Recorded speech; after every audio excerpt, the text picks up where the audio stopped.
Freelancer সবুজ.com এর পক্ষ থেকে আমি মোহাম্মদ সবুজ ইসলাম। আজকের এই টিউটোরিয়ালে আপনাকে স্বাগতম।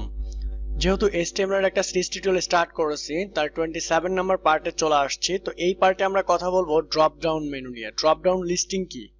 আসলে ড্রপ ডাউন আমরা মেনুও তৈরি করতে পারি এবং একটা লিস্ট তৈরি করতে পারি যে এটা এভাবে থাকবে, ঠিক আছে? তো আপনি যদি ফার্স্ট টাইম আমার চ্যানেলে ভিজিট করে থাকেন তো অবশ্যই একটা রিকোয়েস্ট থাকবে সাবস্ক্রাইব করার জন্য এবং পাশে থাকা বেল বাটনটি অবশ্যই বাজিয়ে দিবেন। ড্রপ ডাউন লিস্টের মাধ্যমে আপনি উইজারের জন্য একটা তালিকা তৈরি করতে পারবেন, যেখান থেকে উইজার যে কোনো একটা লিস্ট করে দিতে পারবে। ধরুন আপনাকে একটা ফর্ম তৈরি করতে বলা হলো এবং এখানে একজনের প্রিয় রং কি সেটা যাতে লিস্ট করে দিতে পারে অনেকগুলি রঙের মধ্যে, এমন একটি অপশন রাখতে হবে যখন ড্রপ ডাউন লিস্টের মাধ্যমে সেটা সহজেই বের করতে পারে বা খুঁজে বের করতে পারে। ওকে, ড্রপ ডাউন লিস্ট তৈরি করতে প্রথমে সিলেক্ট ট্যাগ দিয়ে কোড শুরু করতে হবে। তাহলে আমরা যখনই একটা ড্রপ ডাউন তৈরি করতে যাব বা ড্রপ ডাউন লিস্ট তৈরি করতে যাব তখন আমাদের ফার্স্ট অফ অল লাগবে সিলেক্টর নামে একটা ট্যাগ। ওকে, এরপর যে আইটেমগুলি থাকে উইজার বাছাই করবে সেগুলির প্রতিটি হচ্ছে অপশনের ভিতরে থাকবে, অপশন ট্যাগের মধ্যে রাখতে হবে। যেমন এখানে একটা এক্সাম্পল আছে, আমরা যদি এটাকে দেখি তাহলে অবশ্যই নোটপ্যাড ওপেন করতে হবে, দেন HTML5 লিখে ট্যাব প্রেস করব এবং এখানে আমি পেস্ট করে দিব। তো এখানে দেখুন সিলেক্টর ট্যাগ দ্বারা এটা স্টার্ট হয়েছে এবং এখানে আপনি দেখতে পাচ্ছেন যে সিলেক্টর ট্যাগ দ্বারা সিলেক্ট যেটা আছে সেটা হচ্ছে আমাদের সিলেক্টর ট্যাগ দ্বারা কালার গুলো অপশন দেখাচ্ছে, অপশনের ভিতরে কালার গুলো আছে, ঠিক আছে? তো আমি যদি এটা ব্রাউজারে রান করি তাহলে এটা দেখতে পারবো। তো আমি এটাকে ব্রাউজারে সিম্পলি রান করতেছি, ওপেন উইথ গুগল ক্রম। তো আমি গুগল ক্রমে এটাকে রান করতেছি, রান করলে আমরা প্র্যাকটিক্যালি দেখতে পারবো আসলে বিষয়টা কি। এই যে দেখুন এখানে ড্রপ ডাউন একটা মেনু তৈরি হয়েছে যেখানে কালার আছে ব্ল্যাক, কালার আছে হোয়াইট। ওকে, এটা হচ্ছে ড্রপ ডাউন। It's okay. উপরের উদাহরণে দেখুন সিলেক্ট অ্যাট্রিবিউটের কারণে প্রথম অপশনে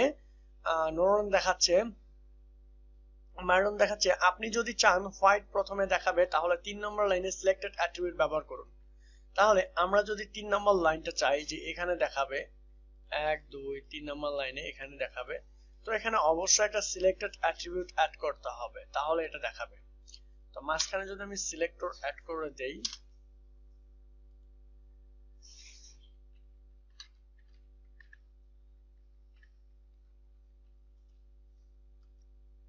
সিলেক্ট অ্যাড করে দেই, নেম হবে আমার হচ্ছে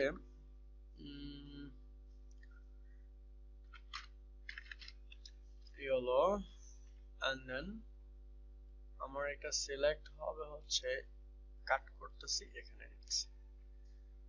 ওকে, দ্যাটস ইট। আমি এখন এটা এই যে আরেকটা আসছে বাট সিলেক্ট হয় নাই, মেবি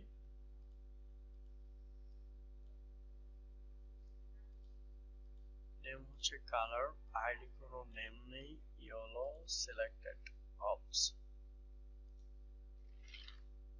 মিস্টেক আছে এখানে। ওকে, নো প্রবলেম।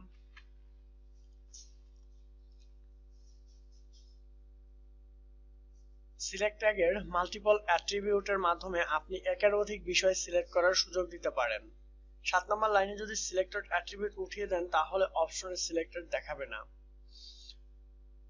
আপনার অপশন লিস্ট যদি অনেক বড় হয় তাহলে গ্রুপ করতে পারেন, যেমন ওটিপি গ্রুপ নামে একটা ট্যাগ আছে যেটাকে আপনি ইউজ করতে পারেন। তো एग्जांपल দেওয়া আছে এখানে, আমি एग्जांपलটা দেখতেছি। তো এটা যদি ব্রাউজারে রান করি তাহলে দেখতে পারবো এই যে এখানে গ্রুপ আকারে থাকবে। এই যে এটা একটা গ্রুপ টিউটোরিয়াল, এটা হচ্ছে আপনার পিএইচপি ডেটাবেস টিউটোরিয়াল, ঠিক আছে? এটাই হচ্ছে এর মূল কাজ। নোটপ্যাডে দেখলে আরো ভালো করে দেখতে পারবেন। সিলেক্টর দ্বারা পুরোটাকে সিলেক্ট করে নেওয়া হয়েছে, দেন এটা একটা গ্রুপ, এটা একটা গ্রুপ, এটা একটা গ্রুপ। ওকে,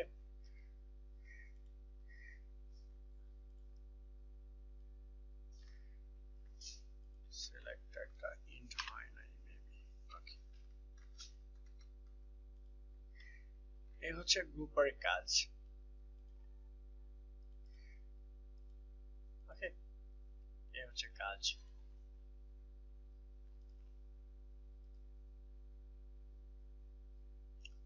তো আপনি এগুলো তৈরি করতে পারবেন, কোনো প্রবলেম নেই। সিলেক্টর ট্যাগ দ্বারা দেন গ্রুপ গ্রুপ করে এগুলোকে বিভক্ত করতে হবে। এটা একটা গ্রুপ, অপশনের ভিতরে এটা একটা গ্রুপ, তিনটা গ্রুপ আছে, গ্রুপের নাম দেওয়া হয়েছে PHP tutorial.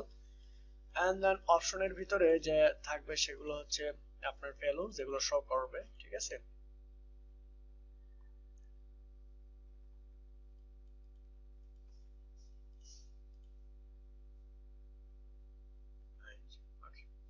So thank you so much watching this tutorial. Next টিউটোরিয়ালে আবারও দেখা হবে। সে পর্যন্ত সবাই ভালো থাকবেন এবং সুস্থ থাকবেন।